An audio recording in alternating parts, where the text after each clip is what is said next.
Aujourd'hui, nous allons vous montrer comment atteler une remorque freinée en 4 étapes simples. Vous pouvez reconnaître une remorque freinée à son frein de montée qui est monté sur la remorque. Il est important de placer la connexion au-dessus de la boule d'attelage et de la laisser descendre avec la roue d'attelage, de manière à ce qu'elle tombe sur la boule d'attelage.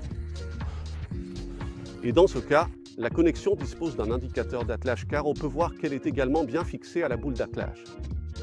Il est toujours judicieux de relever un peu la roue d'attelage et de vérifier si l'arrière de la voiture se soulève. Ainsi, vous êtes sûr que la boule d'attelage est bien fixée. Ensuite, vous tournez complètement la roue d'attelage. Dans ce cas, il s'agit d'une roue d'attelage automatique qui se replie, ce qui signifie que la roulette se soulève également lors du braquage. Assurez-vous que la roue d'attelage est toujours bien serrée. Cela empêche qu'elle ne se dévisse pendant la conduite et ne touche le sol. La prochaine étape. Il s'agit de la fixation d'un câble de rupture. Ce câble de rupture est conçu pour se déclencher en cas de déconnexion de la remorque. Le système de freinage se déclenche et la remorque freinée s'arrête d'elle-même. Nous fixons le câble de rupture au dispositif de déconnexion.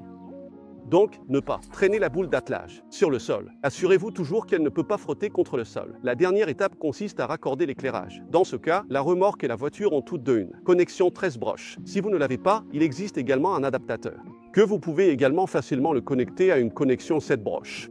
La connexion 13 broches se caractérise par un raccord tournant.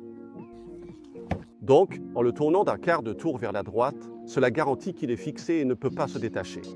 Maintenant, la remorque freinée est prête à partir. Après la toute dernière vérification, à savoir l'éclairage. Pour tester l'éclairage, vous pouvez bien sûr allumer les feux de détresse. Mais le plus simple est de demander à quelqu'un de vérifier derrière la remorque freinée si les feux de freinage et les clignotants fonctionnent. Et bien sûr, les feux arrière fonctionnent également. Si tu es seul, un testeur de prise est la solution. Le débranchement de la remorque se fait exactement dans l'ordre inverse des étapes que je viens de te montrer. Ainsi, tu es toujours en sécurité sur la route.